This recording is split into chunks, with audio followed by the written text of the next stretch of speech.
দুনিয়া কারো জন্য আটকায় না। আপনি মরলেও দুনিয়া থামবে না, আমি মরলেও দুনিয়া থামবে না। থামবে কি বলেন? আমার চোখে আমি জীবনভর কত দেখছি। আমার জিন্দিগির আজকে 20 বছর এই ওয়াজের জীবনটাই রাত্রিবেলা, রাতকে রাত, সারা জিন্দিগি এটা এমন যে আমি রোডে গাড়েই থাকি বেশি। কত অ্যাক্সিডেন্ট জীবনে আমি দেখলাম। সামনের সিএনজি মানুষ মারা গেছে 2 জন 3 জন, কই পিছনের একটা সিএনজি থামে না, তারা পাশ কাইটা কাইটা চলে যায়, কারো হাতে সময় নেই। দুনিয়া স্বার্থপর দুনিয়া, স্বার্থপর দুনিয়া। সামনে গাড়ি অ্যাক্সিডেন্ট করছে, শুনতেছে লোক মারা গেছে, পারে রাখ বেটা, লোক মারা গেছে, কি মারা গেছে, রাস্তা ক্লিয়ার করতে কো, পুলিশ কই, লোক কই, মানে তার টেনশন হইল মরলে মরছে, তে মরছে তার বিষয়, আমার কিতা, আমারে আটকে রাখছে। এর নাম দুনিয়া।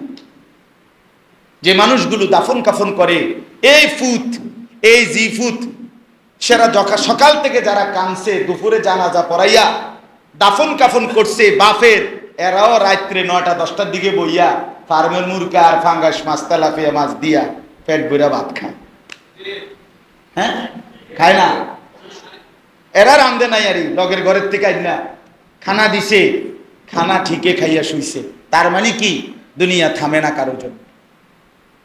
বাবার মৃত্যুতেও দুনিয়া থামে না, মায়ের মৃত্যুতেও দুনিয়া থামে না, কারো জন্য না বাপ, আপনাদের কারো জন্য। আপনারা ভুল করছেন, ইচ্ছা করে বড় বোকার স্বর্গে আছেন, শুধু শুধু ছেলে মেয়ের জন্য হারামের টাকা দিয়ে গেলেন। সুদে টাকা নিয়া, সুদে টাকা লইয়া, কিস্তিতে টাকা লইয়া যেই পোলাটারে বিদেশ পাঠাইলেন, এটার কোনো দরকার ছিল না।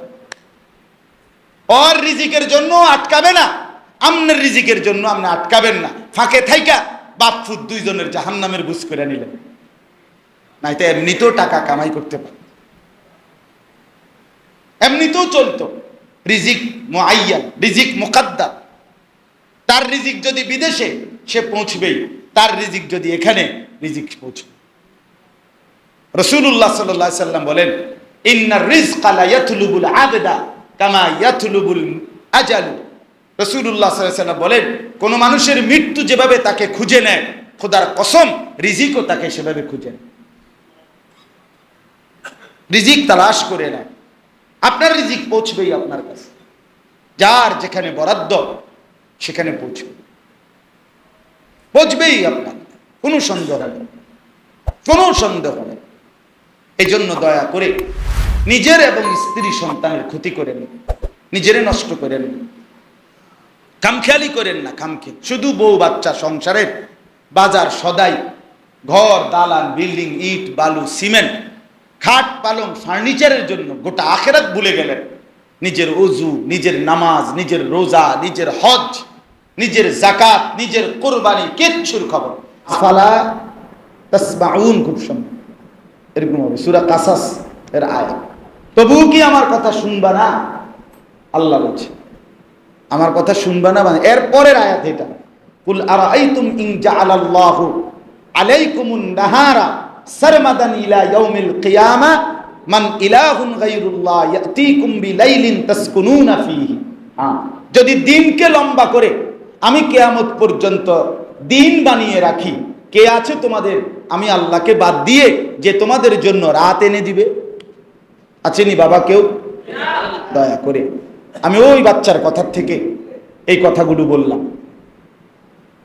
এই জন্য বললাম মুরব্বীরা, চাচারা, দুনিয়া পণ্ডিতি করেন না, চালাকি করেন, চালাকি করেন। এখানের চালাকি কোনো অর্থ নাই।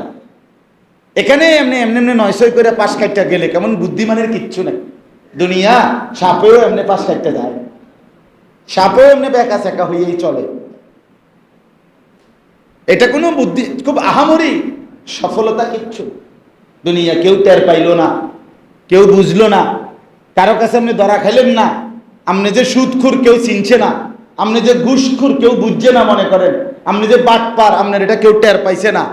ঠিক আছে, সবই ঠিক আছে, এরপরে এরপরে আখেরাত বলেন না, এরপরে কবর, সেখানে কি করবেন? হিসাব তো ওইখানে বাপ, মূল বিষয়টা তো ওইখানে। এখানে তো কেউ কারোর জন্য আটকাবে না, দুনিয়া কারোর জন্য আটকায় না। আপনি মরলেও দুনিয়া থামবে না, আমি মরলেও দুনিয়া থামবে না। থামবে কি বলেন? আমার চোখে আমি জীবনভর কত দেখছি। আমার জিন্দিগির আজকে 20 বছর এই ওয়াজের জীবনটাই রাত্রিবেলা, রাতকে রাত, সারা জিন্দিগি এটা এমন যে আমি রোডে গাড়েই থাকি বেশি। কত অ্যাক্সিডেন্ট জীবনে আমি দেখলাম। সামনের সিএনজি মানুষ মারা গেছে 2 জন 3 জন, কই পিছনের একটা সিএনজি থামে না, তারা পাশ কাইটা কাইটা চলে যায়, কারো হাতে সময় নেই। দুনিয়া স্বার্থপর দুনিয়া, স্বার্থপর দুনিয়া। সামনে গাড়ি অ্যাক্সিডেন্ট করছে, শুনতেছে লোক মারা গেছে, পারে রাখ বেটা, লোক মারা গেছে কি মারা গেছে, রাস্তা ক্লিয়ার করতে কো, পুলিশ কই, লোক কই। মানে তার টেনশন হইল মরলে মরছে, তে মরছে তার বিষয়, আমার কি তা, আমারে আটকে রাখছে।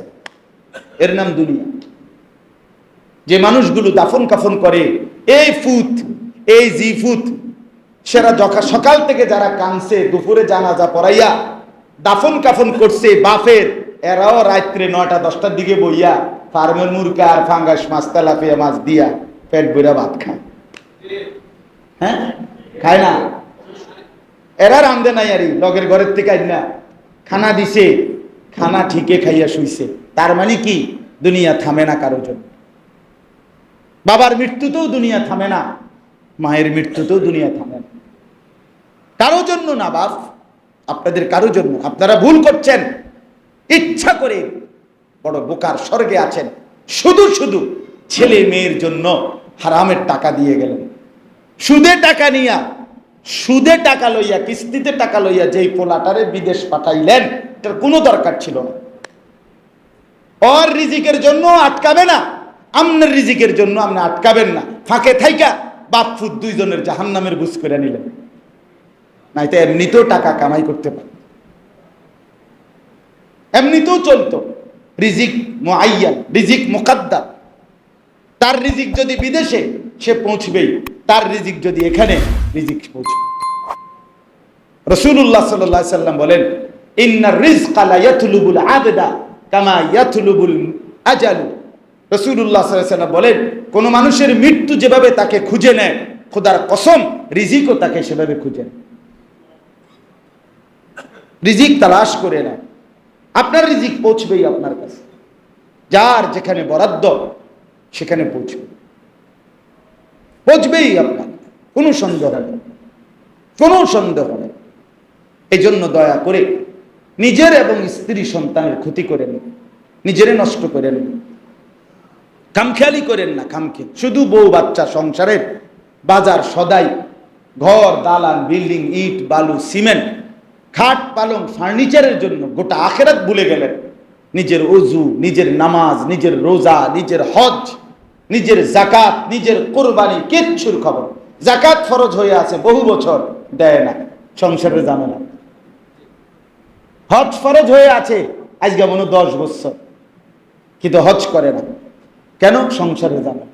দোতলার বিল্ডিং এর কাম শেষ হয়েছে না, 3 নম্বর মাইয়া গাওয়ানো বিয়ে দিছে না, 4 নম্বর ফুলা গাওয়ানো বিদেশ পাঠাইয়া সারছে না, বাজারে দোয়ান ঘর করতে আছে, এটার কাম শেষ হয়েছে না, বাড়ির লগে দিয়ে আরো 10 শতক জায়গা কিনলে বিটাটা সুন্দর হয়, এটা কদ্দুর কিনা সারছে না। এইসব সম্ভব কথা, এসব সদর বদর বললেনি আপনি, আখেরাতে বাঁচবেন।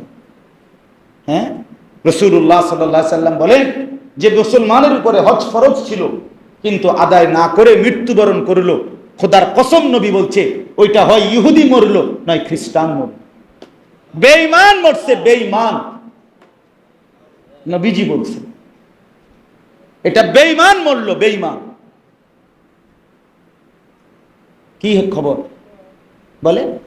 যার কাছে তার বসত ভিটার অতিরিক্ত 10 শতক 20 শতক জমি আছে, যেই জমির কিছু বেচলে 5 শতক 6 শতক 4 শতক 10 শতক বেচালাইলে জমি হজের টাকা হবে এবং সংসারও চলবে বাকিটা দিয়া, বাকি জমিটুকু দিয়া, বাকি সংসারের ওই জমির টাকা দিয়া, তাইলে ওই এটুকু জমি থাকলেই ওই মুসলমানের উপরে হজ ফরজ। নগদ টাকা জরুরি নয়। আমি বললাম মাসআলা, আপনি যদি বুঝে না ধরে আপনার এলাকার হুজুর করে জিগাইয়া, ভুল হইলে আমারে জানাইয়েন, আমি আবার আসবো। ওই যে ইয়াসিন ভাই, আবু সাইদ ভাই, ওনাকে 2 জনের বললে বিচারের জন্য আবার আবরণ যেদিন বলেন ওই দিনে আম। বুঝেন নাই কথা? আমি কুমিল্লা ক্যান্টনমেন্ট থাকি, আবার বললে আবার আসবো, যেদিন মেল হইব সেদিন আম, অসুবিধা কি? আপনি মেল ডাকবেন। হজ ফরজ অসংখ্য মুসলমানের উপর, এই গ্রামে গঞ্জের অগণিত মুসলমানদের উপরে হজ ফরজ। জমি আছে বড়ার 20 শতক 30 শতক ভিটা আছে, এখান থেকে 5 শতক হজের টাকা 7 লাখ, জমির গন্ডা যদি হয় শতক যদি 2 লাখ টাকা হয়, 5 শতক বেচতেই তো 10 লাখ টাকা। বুঝেন নাই কথাটা? তো ওনার উপরে হজ ফরজ, নিঃসন্দেহে ফরজ। তাহলে এই হজ ফরজ এই অবস্থায় যদি না আদায় করে মৃত্যুবরণ করে, খোদার কসম নবী বলছে এটা হয় ইহুদি মরছে নয় খ্রিস্টান মরছে। জি না, জি না, উমরা হজ হজ না। আচ্ছা আপনারা বলেন তো, কয়টা ছাগল একসাথ করলে একটা গরু হয়? 7টা। আন্দাজে একটা কয়ে দিচ্ছে, 7টা ছাগল একত্র করলে গরু। এটা জীবনে শুনছেন আপনারা? ছাগল তো ছাগলই, ছাগল গরু হইবে কেমনে? গরু ছাগল হইবে কেমনে? এই জন্য উমরা তো উমরাই, এটা হজ হবে কেন? কথা বুঝছেন না? কোনোভাবেই না। উমরা তো সুন্নত, উমরা হলো কি? হজ ফরজ। হজ ফরজ, উমরা তো আলাদা বিষয়, উমরা তো মহব্বতের বিষয়। আল্লাহর ঘর দেখার মহব্বতের জন্য বান্দা আল্লাহর ঘর দেখার জন্য পাগল, নবীর রওজা দেখার জন্য পাগল, এই জন্য মহব্বতের দাবিতে উমরায় যায়। এই তো হজ আপনার কাছে পছন্দ হোক বা না হোক, সম্পদ থাকার কারণে আমার উপরে যেহেতু ফরজ হয়েছে, এইবার আমার মন না চাইলেও আমার জন্য যাওয়া বাধ্যতামূলক, এটারে কয় হজ। কথা বুঝছেন না আমার কথা? আপনার তো ভাল লাগতেছে না, তবু যাইতেই বল, কারণ এটা তো আপনার উপরে কি ফরজ। আপনার জোহরের নামাজের ওয়াক্ত এখন, এখন আপনার যত ব্যস্ততাই থাকুক, আপনাকে কি জোহরের নামাজ পড়তে হবে না? কারণ এটা তো বাধ্যতামূলক, ফরজ তো বাধ্যতামূলক। যাকাত ফরজ, অগণিত মুসলমানের উপরে, আদায় করি না আমরা। কোরবানি ওয়াজিব, অসংখ্য মুসলমানের উপরে, আমরা আদায় করি না। আমি বুঝি না, আপনি বুঝি না বললে হবে না বাপ। না রে বাপ, বিশ্বাস করেন, আমার কথাটা কষ্ট নিয়েন না, আমি একটু শক্ত বললাম, কিন্তু আপনাদের কাছে বিবেক জাগায় না। এই যে প্রবাসী ছেলেরা যারা বাড়িতে টাকা পাঠায়, বাপের নামে মার নামে বাপ্পার নামে কোরবানি হয়, বাড়িতে কোরবানির সময় টাকা পাঠায়, বাবার নামে মার নামে কোরবানি আদায় করে, সে প্রবাসী, তার বউ বাচ্চারাই খায় দেশে, ঠিক আছে, কিন্তু তার কাছে কোরবানি ওয়াজিব তার উপরে, তার কাছে 1 লাখ 1.5 লাখ 2 লাখ টাকা আছে। কথা বুঝছেন কি না? এই ছেলেটা যে টাকা পাঠানোর পরে তার বাবা মার নামে কোরবানি আদায় করলো, বাবা মার কোরবানি হইছে, সোয়াবও হইছে, সে মা বাবার খেদমত করছে, এই সোয়াবও পাইছে, কিন্তু তার উপরে যে কোরবানি ওয়াজিব ছিল এটা আদায় হয় নাই, সে গুনাহগারী থাকবে, গুনাহগারী থাকবে, গুনাহগারী থাকবে, সে পাপী। কেন? তার নিজের কোরবানি কি করে নাই। একজনে আমারে বলছে, কয় তাহলে হুজুরের লেগা আমার আব্বা আমার জন্য কোরবানি দিতাম না আমি বললাম, তা আমনে আগে এটা বলেন, মনে করেন আমার আব্বার জন্য আমি একটা লুঙ্গি কিনা দিছি আমার আব্বারে, এই জন্য আমার তো আর লুঙ্গি কেনার দরকার নেই। কিনলে কিনতাম, আমার আব্বারে না লুঙ্গি দিলাম, তারপরে ফিঙ্গার সাইলে তো আমি হিন্দু মেয়ের করে, এটা নিয়ে কথা। তো আমার বাবা মার জন্য আমি দিছি, এটা তো তুমি সারা বছরে দাও, বাপ মার খেদমতের জন্য তুমি অন্য মাসে টাকা দিছো না? কথা বলেন, একটা সন্তান বিদেশি ছেলে সে কি শুধু প্রত্যেক কোরবানির সময় নিয়ে টাকা দেয়, আর কোনো মাসে টাকা দেয় না? তো ওই সময় দিছো যেই সূত্রে, এখনো দিছো ওই সূত্রে, সেটা তো আলাদা বিষয়। তো তোমার কোরবানি কর। আমাদের দেশে অবিবাহিত ছেলে চাকরি করে, ব্যবসা করে, কিন্তু অবিবাহিত, এখনো বিয়ে করে না, সাবালক, বুঝেন না কথাটা? তাদের অসংখ্য ছেলেদের উপরে কোরবানি ওয়াজিব, কিন্তু এরা কোরবানি দেয়, তো মনে করে বিয়ে করছি না, আমার কিতা কোরবানি না। কোরবানির জন্য বিবাহিত হওয়া শর্ত নয়। এরকম অনেক বিষয়। যাই হোক, আমি ইরিয়ন সব বললে সময় হবে না, রাত হয়ে গেছে অনেক। আপনাদের কাছে আমি এটাই বললাম, দিন শিখতে হয়। এই যে ইসলাহি মজলিস, আজকের এই ছোট্ট মজলিসের দ্বারা, গরম হোক, একটু রাত হইছে, একটু কষ্ট হইছে, কিন্তু এতটুকু বিবেক অনুভূতি আপনার ভিতরে তো হইছে যে না, দিন শেখা দরকার। এই কথাটা কি বোঝেন নাই আপনি? তাহলে এটা কি লাভ হয় নাই? আল্লাহর কোরআন শিখতে হবে না, সময়কে কাজে লাগাইতে হবে, জিন্দেগি কাজে লাগাইতে হবে বাপ। খামখেয়ালি করলে হবে না রে বাপ। যুবক ভাই আপনাদেরকেও বলি, নওজওয়ান তোমাদেরকেও বলি বাপ, এই হায়াত আর ফিরবে না, এই রাত আর আসবে না। এই মনে করেন আজকে 14ই জুলাই 2024 রবিবার, এই শিরোনাম পৃথিবীতে আর আসবে না। আসবে কি? আগামী বছর 14ই জুলাই হবে, কিন্তু সেটা তো 2025 সাল। আগামী সপ্তাহে রবিবার হবে, কিন্তু সেটা তো 14 তারিখ। এই শিরোনাম 14ই জুলাই রবিবার আর কোনোদিন আসবে পৃথিবীতে? তার মানে আমার জিন্দেগির হায়াতের এক এক সেকেন্ড আর কখনো আসবে। প্রত্যেকটা রাত কিতাবে আছে, পৃথিবীবাসীকে ডাক দিয়ে বলে, জগৎবাসী আমারে কাজে লাগাও, আমি আর আসবো।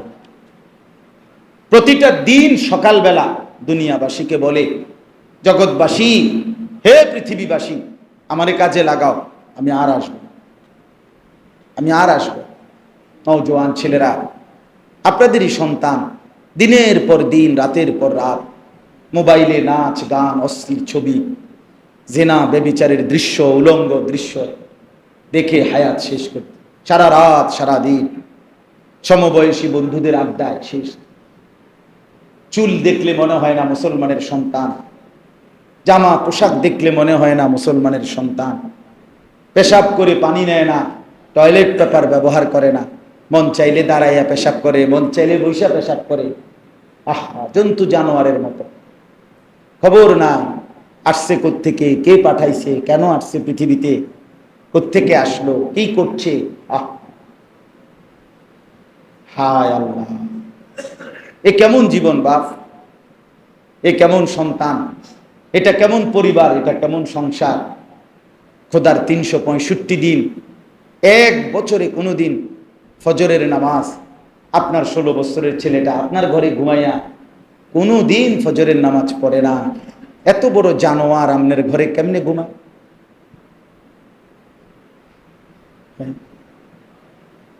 আপনার জীবনের অর্থটা কি বলে? 14 বছরের মেয়েটা, 15 বছরের মেয়েটা কোনোদিন ফজরের নামাজ পড়ে না। আপনার জীবনের অর্থটা কি বাপ? বল। আপনার স্ত্রী নামাজ পড়ে না, ঘরের সদস্য 6 জন, কেউ ফজরের নামাজ পড়েন না। হয়তো একজন মুরব্বী আছে, বুড়া মানুষ, ওই দাদায় কষ্ট করে হয়তো নামাজটা পড়লো, তো বাকি মানুষগুলো? রাসূলুল্লাহ সাল্লাল্লাহু আলাইহি সাল্লাম বলছেন, ফজরের নামাজ পড়া কঠিন যে মুনাফিক তার জন্য। খোদার কসম, রাসূলুল্লাহ বলছেন, আল্লাহর কসম করে, ফজরের নামাজ যে পড়ে না সে মুনাফিক। রাসূলুল্লাহ সাল্লাল্লাহু আলাইহি সাল্লামের সাহাবীরা বলতেন, আমরা নবীজির জামানায় মুনাফিক চিনতাম ফজরের নামাজের অনুপস্থিতি দেখে। জুমার নামাজ না, শুক্রবারে অনুপস্থিত এটা না, কোন নামাজে অনুপস্থিত? হ্যাঁ, হাদিসে আছে, নবীজির ফজরের নামাজ সালাম ফিরাইয়া নবীজি জিজ্ঞেস করতেন, মাঝে মাঝে যাকে সন্দেহ করতেন মুনাফিক, জিজ্ঞেস করতেন, আফিল মসজিদে ফুলান, মসজিদে অমুক আছে? সাহাবীরা ডানে বামে তাকাইয়া বলতেন না। নবীজি বলতেন, হ্যাঁ সন্দেহ করছিলাম, এখন নিশ্চিত হলাম। কি ব্যাপারে? মুনাফিকের। ফজরের নামাজ বাপ, ফজরের নামাজ কোরআনুল কারীমের মধ্যে আছে, আল্লাহ তাআলা অতীতের অসংখ্য নাফরমান জাতি, বিভিন্ন নবীর আমলে যারা নাফরমানি করছিল, ওনাদের কওম যাদেরকে আল্লাহ ধ্বংস করে দিছে। আপনারা এটা জানেন না যে বহু নবীর কওমকে আল্লাহ কি করে দিছে? এই যত জাতিকে আল্লাহ ধ্বংস করছে এর অধিকাংশই ফজরের ওয়াক্ত। কোরআন আছে, আমি একটা একটা করে ধরে দেখাইতে পারবো ইনশাআল্লাহ। ফজরের ওয়াক্ত। ফজরের নামাজের সময় নাফরমানকে আল্লাহ ধ্বংস করে দেন। ফজরের নামাজে ইমানদারের বিজয় হয়। এজন্য ফজরের নামাজ মুমিনের নামাজ। রাসূলুল্লাহ সাল্লাল্লাহু আলাইহি ওয়াসাল্লাম বলে, যে ফজরের নামাজ পড়লো ফাহুয়া ফি জিম্মাতিল্লাহ, সে আল্লাহর জিম্মায় চলে গেল, আল্লাহ তাকে নিজের করে নিলেন।